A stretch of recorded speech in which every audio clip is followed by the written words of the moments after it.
Evo izvadila je. Ona? Da. Ne, ima ona pripadna? Ima.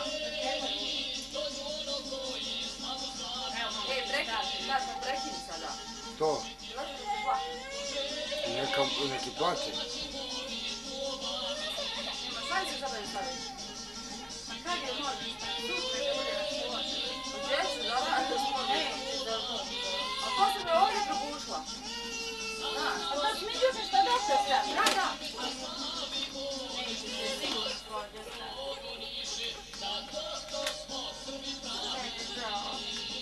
Kako da ne pravi daje.